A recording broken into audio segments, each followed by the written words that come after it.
to show you results of a recent study done in 2011 by Stéphane Goutin in Paris at Montpellier Regional University Hospital. And they did a study on patients having chronic pain that were in the hospital for 10 days each. A bunch of, I think, 87 patients for 10 days in the hospital, and they all had chronic pain syndromes like lumbar pain, fibromyalgia, inflammatory disease, or neurologic disease.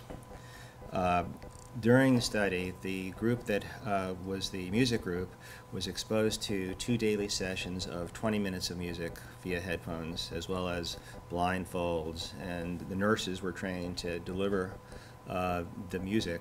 Now, this was designed and implemented by Stéphane Goutin as a music therapist in France, and they used a bunch of music from a company called Music Care. Is anyone familiar with Music Care? I think it's based in Denmark, and so they're using it in a lot of hospitals in France. It's basically some nature sounds and music, and it's a 20-minute schedule that entrains the patient. It starts out at a moderate rhythm, and then the tempo decreases, and then for the last maybe 4 or 5 minutes it energizes a little bit. But it's a set of discs that were used on these patients in the hospital, and then when the patients went home, they had another 20 days of music therapy at home. They were given internet access to the music, and they all had their 2 sessions, 20 minutes a day. Well, the reason I'm showing this study is because the results are really exciting. They're pretty strong. Here is a measurement of pain on a visual analog scale of 1 to 10. And the music listening group, this is the first 10 days in the hospital is up to here, and you can see during the hospital the pain patients had much lower visual analog scores, and for the next period after they got home, they still had decreased visual analog scores. And then for the last 30 days the music was not continued, so this is an effect that lasted after the music was used. They also measured anxiety in these patients, and during the hospital the anxiety decreased significantly in the music group, and it's a very big change. The depression decreased dramatically in the music group, as well as anxiety.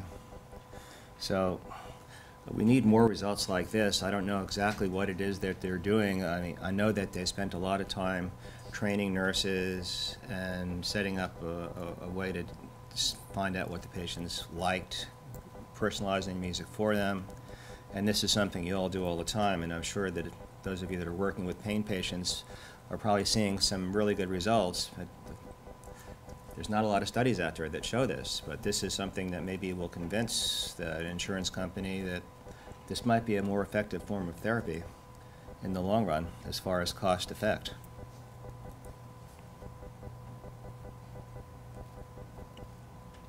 And then the other major finding in this study was that there was much less depression in the group during the hospital, but especially after they were in the hospital.